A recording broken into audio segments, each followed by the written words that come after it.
Merci de votre attention, madame, monsieur. L'actualité ce soir, la suite de la visite de chantier pour André Johnson, hier dans la région de la Cara, aujourd'hui dans les savanes. Partout, le ministre de l'Environnement et des Ressources forestières fait le suivi des ouvrages PGCIT en cours de réalisation. Cela s'appelle une visite d'inspection. La main droite levée, la cérémonie solennelle des 7 membres de la Haute Autorité de prévention et de lutte contre la corruption et les infractions assimilées ont prêté serment ce mardi. Cérémonie solennelle devant la Cour suprême. Enfin, cette rencontre à Lomé de l'International des services publics, le secteur santé est plus concerné. Les échanges portent sur le partenariat public-privé, surtout sur le droit à la santé. Les précisions tout à l'heure dans cette édition. Voilà, madame, monsieur, le sommaire, bienvenue. Voici le journal. Et on commence d'abord par le Conseil des ministres. Il s'est réuni ce mardi à la présidence de la République. Voici tout de suite le communiqué et a sanctionné les travaux communiqués lui ici par le ministre Guy Madié Lorenzo en charge de la communication. Le Conseil des ministres s'est tenu ce mardi 7 février 2017 au palais de la présidence de la République sous la présidence du président de la République, son Excellence, M. Faure Essozimna Gnassingbé. Le Conseil a examiné en première et deuxième lecture 2 avant-projets de loi, délibéré et adopté un décret, écouté 3 communications et suivi un séminaire gouvernemental. Au titre des projets de loi, le Conseil a examiné en première lecture le projet de loi organique portant modification de la loi organique relative à la modification de la loi organique relative à la composition, à l'organisation et fonctionnement de la CNDH. Le Conseil a également examiné en seconde lecture le projet de loi relatif à la protection sociale des personnes handicapées.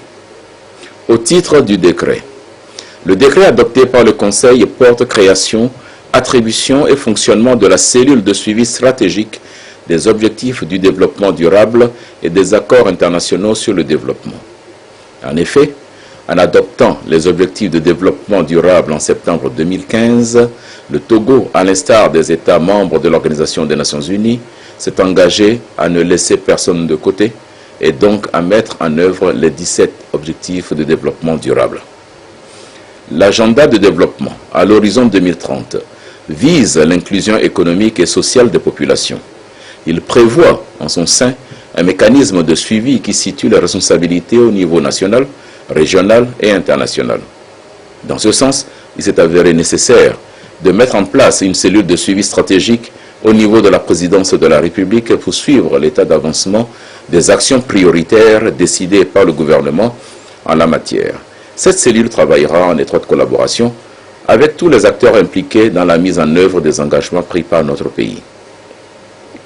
Au titre des communications, le ministre de la Justice et des Relations avec les institutions de la République, le ministre de l'Enseignement supérieur et de la Recherche, ainsi que le ministre de la Santé et de la Protection sociale sont intervenus pour présenter tour à tour une communication relative à la présentation des 18e, 19e rapports périodiques sur la Convention internationale pour l'élimination de toutes les formes de discrimination raciale, une communication relative à l'inspection des établissements privés d'enseignement supérieur, une communication relative au plan national de développement sanitaire, PNDS, 2017-2022.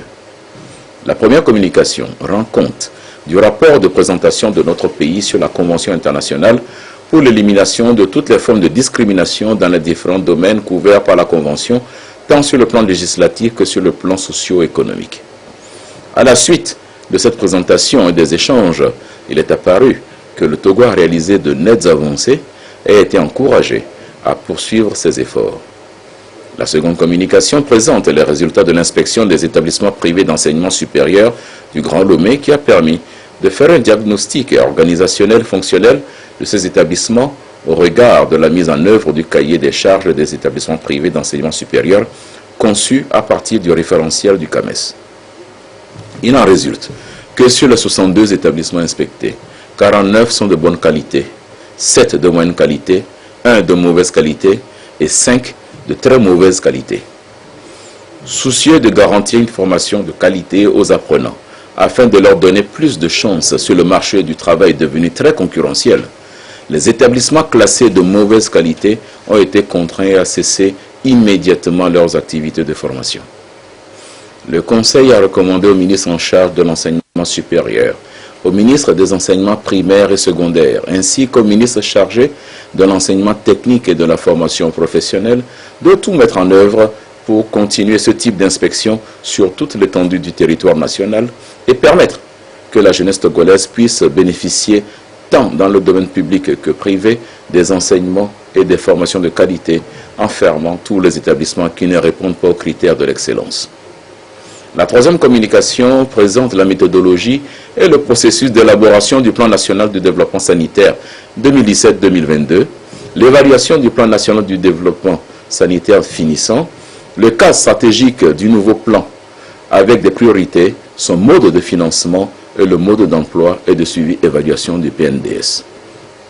L'élaboration de ce plan national de développement sanitaire participe du souci du gouvernement d'apporter des solutions idoines aux problèmes dégagés par l'évaluation du PNDS finissant et de l'alignement sur les objectifs de développement durable dans le cadre de la mise en place de la couverture sanitaire universelle.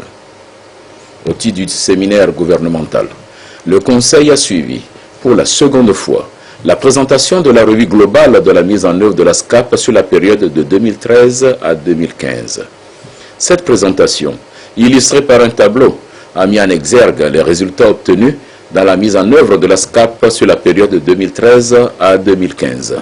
Elle a, par ailleurs, clarifié certaines préoccupations en lien avec les objectifs de croissance économique et sociale, les principaux secteurs qui ont boosté le taux de croissance au cours de la période de mise en œuvre de la SCAP et les secteurs qui ont le plus bénéficié de l'aide publique au développement.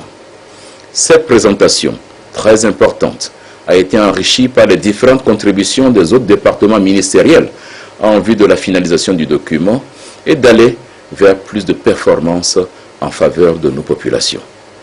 Fait à Lomé le 7 février 2017, le Conseil des ministres. Et voilà donc pour le Conseil des ministres réunis donc ce mardi. Nous l'annoncions à titre tout à l'heure, direction maintenant les savanes, la visite d'inspection d'André Johnson. Ici, comme ailleurs, eh bien, le ministre de l'Environnement et des Ressources forestières fait le suivi des chantiers PGCIT, projet gestion intégrée des catastrophes et terres. Désiré Aloy. Notre environnement connaît ces dernières années une dégradation, un phénomène dû au changement climatique.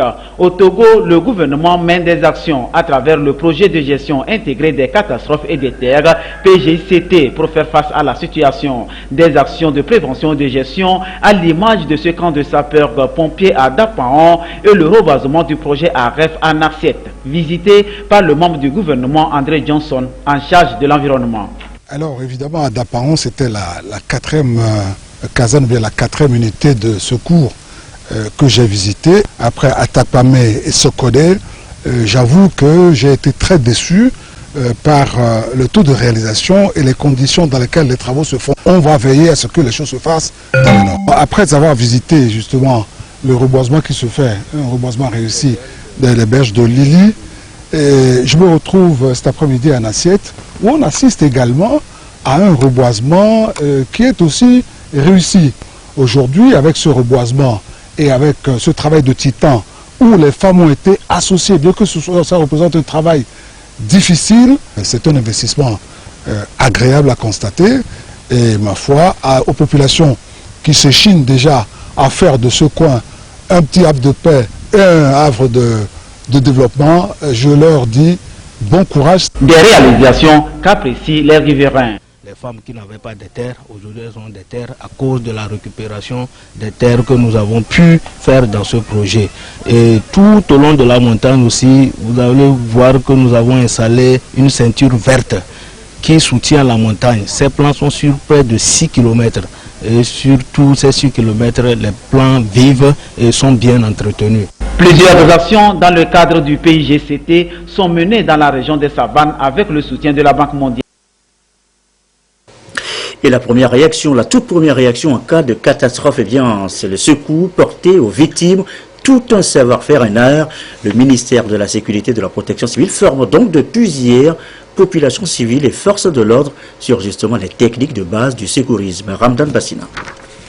Face aux catastrophes qui surviennent ici et là, les responsables de la sécurité constatent que les premiers intervenants sur les lieux des sinistres ne sont pas assez formés en matière de secourisme et d'action humanitaire. Cette formation est un volet du projet de gestion intégrée des catastrophes et des terres PGICT élaboré par le gouvernement togolais pour réduire les conséquences liées aux calamités naturelles.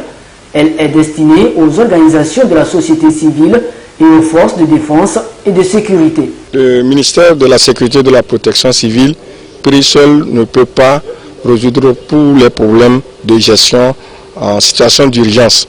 Et il était opportun que ce soit les policiers, les gendarmes, les militaires et la population civile qui sont les premiers témoins quand il y a catastrophe, soient formés sur les premiers gestes avant que les spécialistes n'arrivent. Ces acteurs civils et militaires vont s'approprier les techniques de base d'extinction d'incendie, maîtriser le rôle et responsabilité d'un secouriste, ce qui permettra de renforcer la capacité opérationnelle des postes de secours régionaux dans la riposte aux situations d'urgence. Au terme de cette formation, nous pensons que au niveau de chaque unité de secours à construire et équiper, qu'il y ait du personnel adéquat pour intervenir. Donc il s'agit au finish de rendre opérationnel toutes ces unités en cours de construction.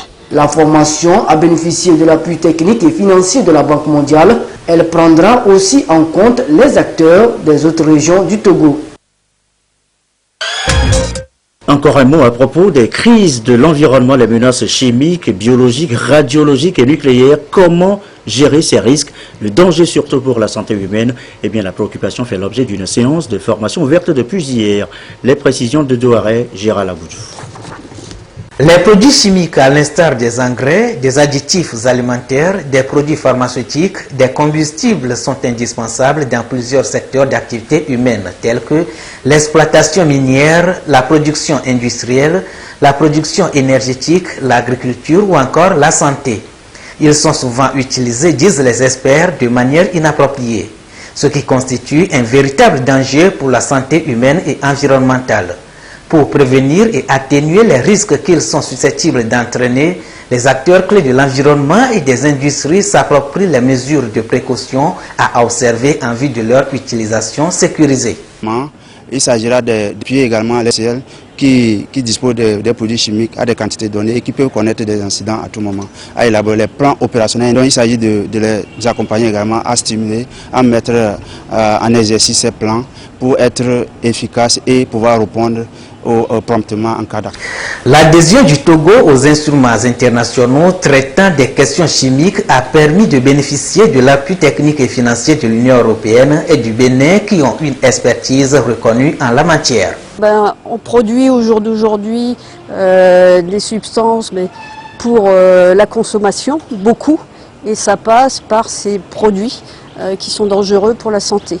Donc l'idée, c'est de mettre en place des dispositifs de manière à éviter d'impacter et l'environnement, qui est vraiment une problématique d'actualité, et les personnes aussi en cas d'accident ou en cas de fonctionnement régulier, par exemple les fumées des usines qui s'échappent, c'est pas bon pour la santé et il faut mettre en place des mesures au moment où ces fumées sont émises. À l'issue de cette formation, les documents de stratégie et de planification en matière de gestion des produits chimiques seront élaborés pour trouver des solutions aux questions de pollution et de sécurité et ainsi promouvoir un développement qui satisfait les besoins des populations sans affecter leur santé. Il est 20h14 à la Cour suprême, cérémonie solennelle ce matin pour les sept membres de la Haute Autorité de prévention de lutte contre la corruption et les infractions assimilées. Chacun, la main levée, a juré de remplir ses fonctions avec probité, neutralité, intégrité. Écoutez-la et Soram Théotéou. Le Togo fait de grands pas dans la lutte contre la corruption. En témoigne la prestation de serment des membres de la Haute Autorité de prévention et de lutte contre la corruption et les infractions assimilées.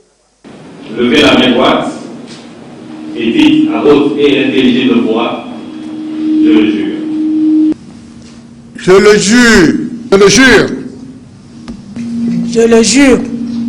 Cette institution, créée le 28 juillet 2015, s'ajoute à la longue liste d'actions du gouvernement contre ce phénomène. De ces actions rappelées à l'assistance par le président de la Cour suprême, on retiendra entre autres la prise en compte depuis 1980 par le Code pénal des mesures répressives contre la corruption et le détournement des deniers publics, la mise en place en 2001 de la Commission nationale contre la corruption et le sabotage économique, la Brigade économique et financière en 2002, la Cour des comptes en 1998 et l'adoption de la loi relative à la lutte contre le blanchiment des capitaux en 2007, sans oublier les instruments internationaux et communautaires auxquels a adhéré le Togo. Pour les 7 impétrants, la mission est délicate, mais la somme des expériences de l'équipe permettra de relever les défis. La mission principale qui nous est confiée, c'est la prévention. Au moyen de la sensibilisation, au moyen de l'information, au moyen de l'éducation. C'est une mission à la fois noble et délicate. Mais étant entendu que, bon, nous avons, comme vous avez vu, une expérience à la matière, avec votre soutien, nous pourrons l'accomplir aisément. Il faut du tact pour réussir la mission. Le procureur général Kodjovi Ekluboko et le président de la Cour suprême, Akakpovi Gamato, ne sont pas allés par 4 chemins pour le leur faire comprendre. Si le Togo n'a pas lésiné sur les moyens pour se conformer aux exigences légales internationales et communautaires, en vue de lutter contre la corruption, c'est parce que les autorités, les gouvernements ont la même appréhension et compréhension de ce phénomène, réaliser que cette lutte ne peut être menée et vaincue qu'au prix d'une coopération faisant converger les dispositions de la législation nationale. La formule du serment que vous venez de prêter à l'instant vous impose de remplir vos missions avec probité, neutralité et intégrité et de garder le secret des délibérations. Loin d'être une simple formalité, ce serment vous invite à observer vos obligations pour conférer plus de légitimité et de crédibilité à cet organe. Sur ce, je vous renvoie à l'exercice de vos fonctions de membre de la haute autorité. Réussira-t-elle sa mission? C'est la grande question du moment. La voie est balisée avec les acquis enregistrés dans le domaine et reconnus par l'organisation américaine Millennium Challenge Account lors de son récent séjour au Togo. Eu égard aux impacts négatifs de la corruption sur le développement économique, la prospérité des affaires, l'enracinement de la démocratie et de l'état de droit, tous les espoirs reposent donc sur cette haute autorité. Probité, neutralité et intégrité des valeurs forcément rappelées aux magistrats en séance de recyclage et de perfectionnement en ce mois même. Certains viennent d'être nommés, d'autres affectés. La séance devra les rendre opérationnels pour les nouveaux postes. C'est Soram Teoteouf. Des magistrats responsables, capables de concilier texte de loi et humanisme. Des magistrats aptes à produire des rapports annuels en vue de relever les difficultés et aspects négatifs d'une loi. C'est entre autres ce à quoi sont conviés les participants à cette formation de reconversion des magistrats. Pour rappel, le 28 décembre 2016, plusieurs magistrats ont été nommés ou affectés. Parmi eux, 109 ont changé de fonction dans les juridictions, d'où la nécessité de les recycler. Un magistrat qui a longtemps exercé au parquet, comme substitut ou comme procureur de la République, s'il est nommé président d'une juridiction, vous voyez qu'il y a une différence entre les deux fonctions. Il n'est plus procureur, il est devenu président. Donc, s'il a exercé cette fonction de procureur pendant des années, 3, 4, 5 ans, il a perdu un peu les réflexes de la fonction du siège de président, où il devient maintenant indépendant, il ne doit plus recevoir d'intervention quelconque avant de prendre ses décisions. C'est pour cela que nous avons prévu cette session de formation qui cible les différentes fonctions qui sont concernées par les affectations. Belle initiative selon le président de la Cour suprême, Akakpovi Gamato, qui exhorte les magistrats à aller vers les anciens, à recourir aux archives et aux nouvelles technologies de l'information et de la communication pour s'approprier les expériences des autres et se forger si possible des modèles. Pour la directrice du centre de formation des professions de justice, Suzanne Soukoudé, il est prévu en 2017 30 sessions, dont les formations sur le contentieux électoral, les droits humains en milieu carcéral, le code de la route et le contentieux administratif. On en vient maintenant dans notre troisième titre ce soir, le partenariat public et privé sur le droit à la santé, thème de discussion de l'International des services publics réunis à Lomé ce mardi. C'est la coopération pour des soins de qualité en faveur de la population qui est envisagée. Les explications, Serge Estastom, Antoinette Oumov. Pour une gestion efficace et durable du système sanitaire togolais au grand bonheur des patients, une collaboration franche entre le secteur public et le privé s'impose. C'est en cela que le partenariat public-privé se révèle comme l'un des meilleurs moyens de favoriser le développement et d'offrir des soins de qualité à la population. Le concept partenariat public-privé et le droit à la santé sont ici présentés aux organisations de la société civile et syndicale par l'ISP, International des services publics. Nous avons été contactés, sinon briefés par le ministère de la Santé, que ce partenariat viendrait s'exercer dans notre système de santé du pays, plus principalement dans certains hôpitaux où certains services seront contractualisés afin de permettre à ce que des prestations meilleures soient offertes aux usagers. Mais en tant que syndicat et acteur de défense des droits des populations, il nous faut nécessairement comprendre le concept. Il est question de faire en sorte qu'il y ait accès équitable aux populations aux soins de santé.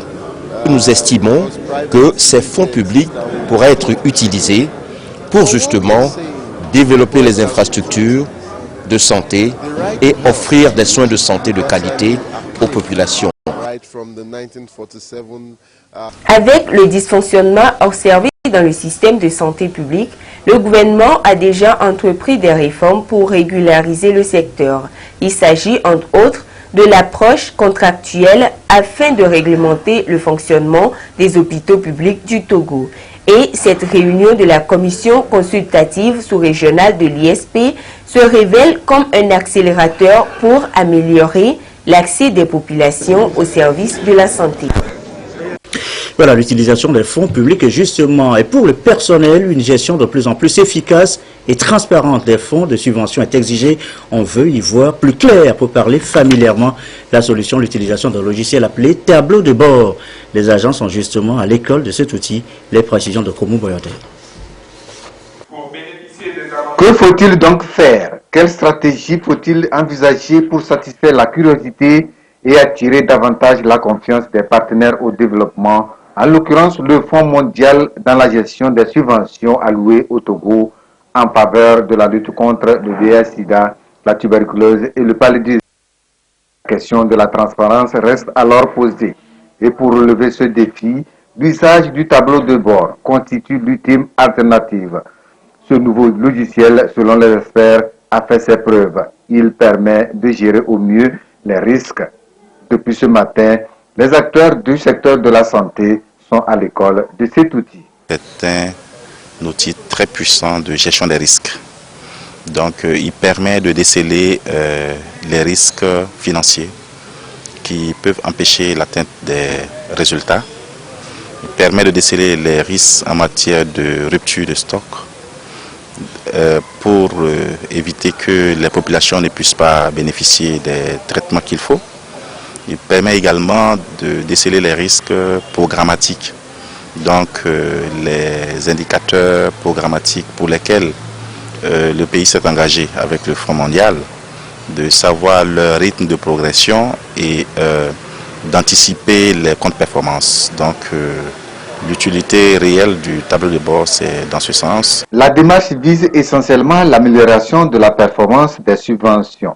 Les travaux de cette rencontre d'échange ont été facilités par l'appui financier de la coopération allemande GIZ. C'est vraiment pour assurer la bonne gestion des fonds. C'est pas parce que nous pensons que le système mis en place ici par le Togo n'est pas performant, mais c'est vraiment pour soutenir la gestion et pour vraiment assurer la bonne gestion et la bonne utilisation des fonds. Ça va permettre les structures ici d'utiliser les fonds de manière adaptée et de voir immédiatement s'il y a des petits problèmes, culots d'étranglement. Ça, avec le dashboard, on est capable d'identifier les petits problèmes. Pendant 3 jours, les acteurs de la santé vont se familiariser avec l'usage du tableau de bord, cet outil qui pourra faciliter les actions de suivi et d'évaluation sur le terrain.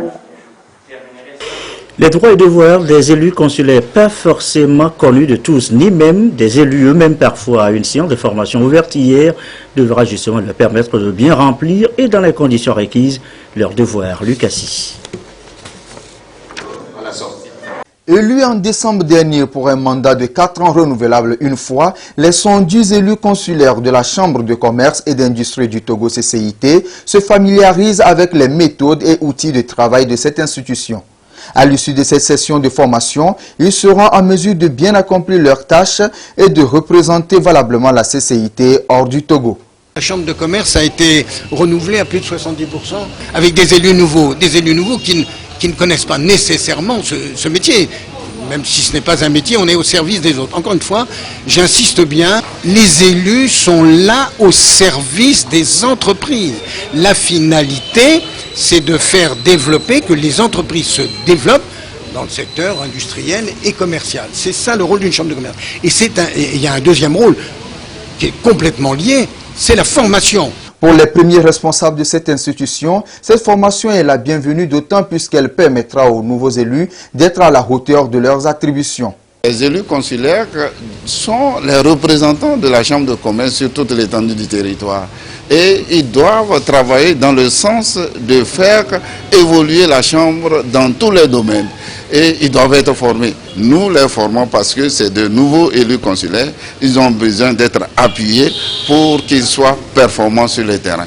Ces élus consulaires qui viennent de plusieurs secteurs d'activité, notamment le commerce, l'industrie et les services, sont des chefs d'entreprise. Ils ont pour mission de défendre les intérêts du secteur privé et de définir la politique de la CCIT.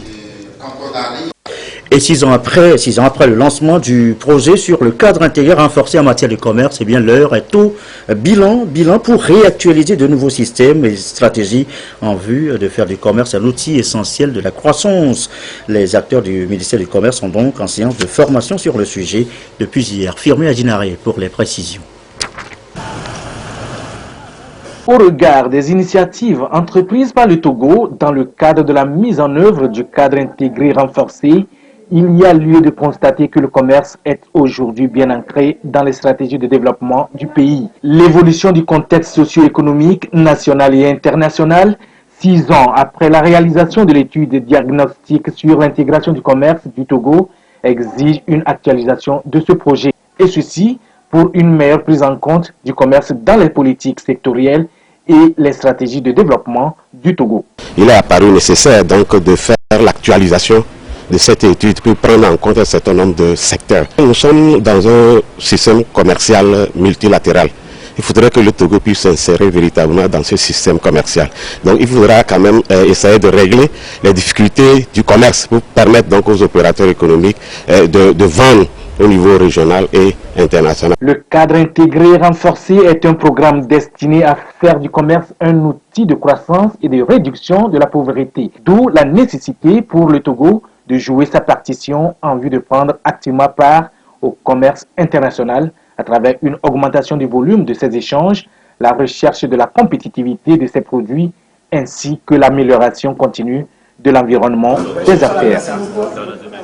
Et avant de refermer cette édition, eh bien, sachez que le directeur du Fonds d'aide à la culture, FAC, informe les artistes et promoteurs culturels dont les projets sont retenus pour financement par le Fonds, suivant la publication du quotidien national de Togo Presse du vendredi 3 février 2017, qu'ils sont invités à se présenter à partir du lundi 13 février 2017 à la direction du FAC ou dans les directions régionales des arts et de la culture, à Théviers, à Takwame, Sokode, Kara ou Dapaon, pour la signature de la convention de financement. Se munir à l'occasion d'une pièce d'identité, carte nationale d'identité ou passeport en cours de validité du chronogramme actualisé de mise en œuvre du projet communiqué donc du directeur du Fonds d'aide à la culture qui met donc fin à cette édition du soir.